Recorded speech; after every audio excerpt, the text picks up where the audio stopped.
کیا لکھا ہوا ہے, فیوچر ٹریڈنگ کے بارے میں بتا دیں. حلال اور حرام بزنس کے میں نے ان پرنسپل 4 اصول بتا دیے, وہ آپ دیکھ لیں. وہ تو آپ لاکھوں بھی کاروبار لکھیں, اس کے اندر اگر وہ فال کرتے ہیں تو وہ حلال ہوں گے, ادروائز حرام ہوں گے. حلال اور حرام بزنس, ساتھ میرا نام لکھیں.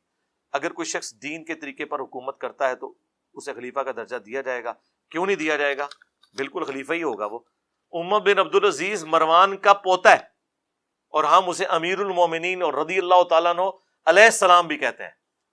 5ویں خلیفہ راشد کہتے ہیں, بلکہ 6ٹھا خلیفہ راشد حسن ابن علی کے بعد.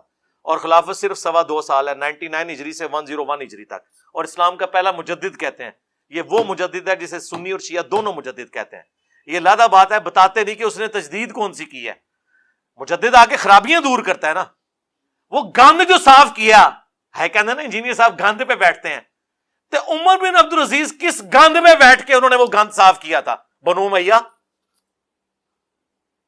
وہ کون سی خرابی تھی؟ حکومتی خرابیاں انہوں نے دور کی, تو وہ خلیفہ کہلاتے ہیں, خلیفہ راشد ہے. ان کا پورا نام کیا ہے؟ عمر بن عبدالعزیز بن مروان بن حکم. اور حکم وہ ہے جس کے اوپر رسول اللہ نے لعنت کی ہوئی ہے, لیکن لعنت کا حصہ عمر بن عبدالعزیز تک نہیں پہنچا. جو اکثر پوچھے ہوتے ہیں قرآن میں اللہ نے کہا جی یہودیوں پہ قیامت تک کے لیے اللہ کی ذلت اور غضب ہے. جی ان پہ ہے جو روش اختیار کریں گے. آج بھی اگر کوئی یہودی من سے مزاج ہو جائے تو اس سے غضب اٹھ جائے گا. یہ نہیں ہے کہ اللہ نے اسے باندھ دیا کہ اب وہ اسلام نہیں قبول کر سکتا. عبداللہ بن سلام نے نہیں اسلام قبول کیا. آج بھی کئی یہودی ہیں جو مسلمان ہوئے ہیں. تو یہ لعنت قبر تک تب جائے گی جب آپ خود لے کے جائیں گے, ورنہ آپ جب چاہیں ختم کریں خود.